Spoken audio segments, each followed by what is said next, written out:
So soalan September 2015, page 4, question 3. Business name is Sept Sunan Berhad. So now let's look at the question. Sept Sunan Berhad produces elegant instant shawls. One of the departments in the company is the sewing department. So in this department, there are 5 workers comprising a supervisor and 4 tellers. Okay, so dia ada 5 pekerja, ada 1 supervisor dan 4 tukang jahit. Okay, next one.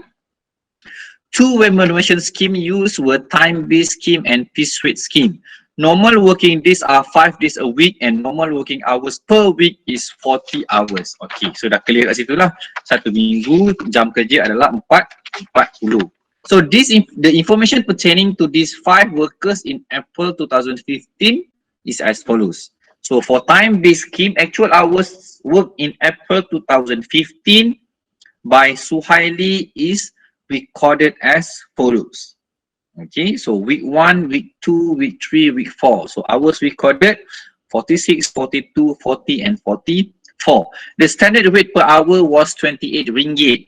Any extra hours work will be paid at a rate of 1.5 from the standard rate. The method on how the question will be prepared can be in various ways. Next one adalah piece rate scheme. The total units produced in April 2015. The standard rate per unit is 32 ringgit. Okay, 32 ringgit per unit. And then you have 3 staffs, namely Damia, Ifa, who is new worker, and Hadi. Okay, so week 1, week 2, week 3, week 4. So you boleh nampak lah kat situ untuk all those staffs. Okay, for Damia will be paid based on straight piece work, but no minimum wages. Ifa, straight piece work but with guaranteed minimum wages of 1,150 ringgit per month, and Hadi will be paid based on differential piece work.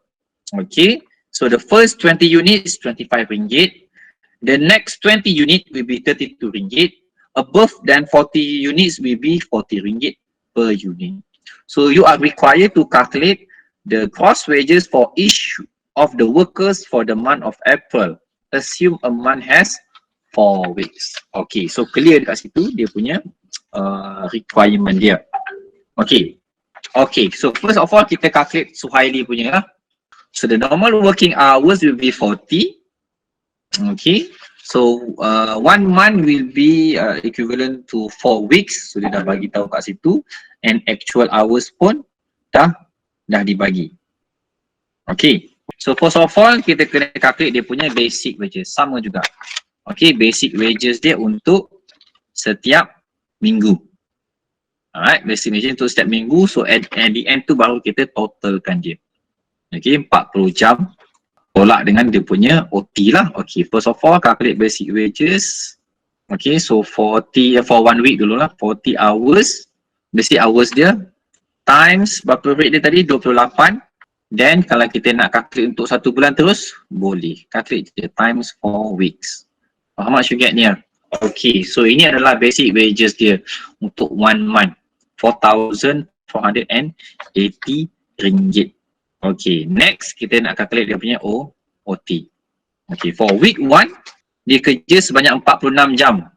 Okay, jadi kita kena calculate dia punya OT untuk minggu pertama dulu. So 46 jam tolak 40 jam normal working hours dia times normal rate times OT rate. OT rate dia tadi 1.5 252. Okay, good. Next week 2. Okay, week 2 42 hours times 40 hours. Sorry, minus 40 hours. 40 hours times 28 times 1.5. Okay, alright, 84. I pun corak pun salah. Okay, next week 3. Week 3 ada tak agak-agak tu? Week 3. Ya. Nak tanya 1.5 tu dari mana? 1.5, okay, you tengok dekat dalam table untuk time scheme tu. Tengok dalam remarks number 2. dalam table yang pertama, the first table there, and then you ada remarks, isn't it? You ada week, hours recorded and remarks. Look at the remarks number 2.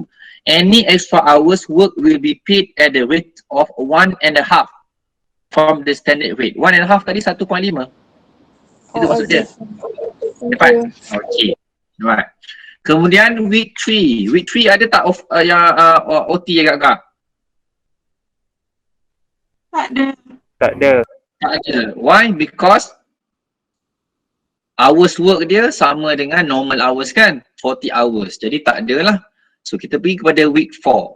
So week 4 dia kerja 44 jam. So 44 hours minus 40 hours times 28 times 1.5.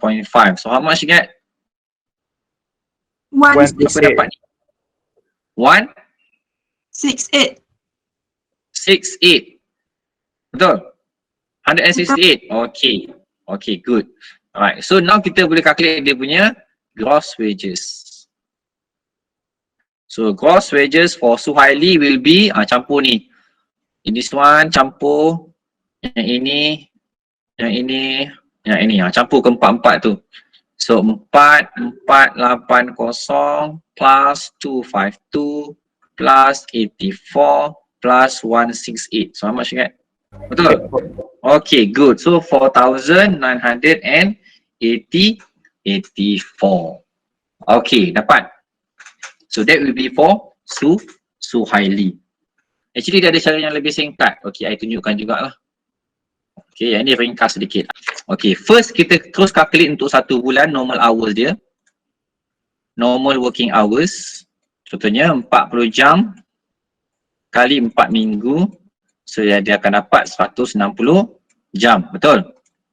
Kemudian actual hours. Okay. Campurkan ke 44 tu.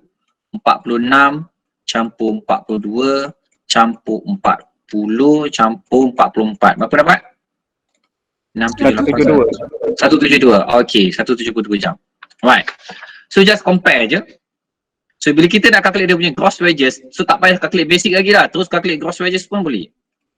Okay, gross wages. So macam mana nak buat? So ambil je 160 jam ni. So 160 jam kali dengan rate dia 28 tadi. Kemudian campur dengan, okay. First kita calculate dia punya OT hour dia. 172 tolak 160.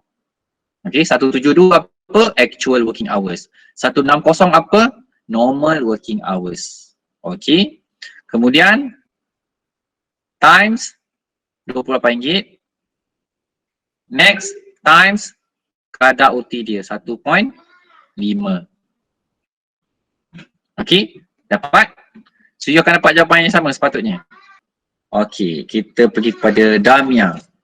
So Damia akan dibayar pre-script scheme.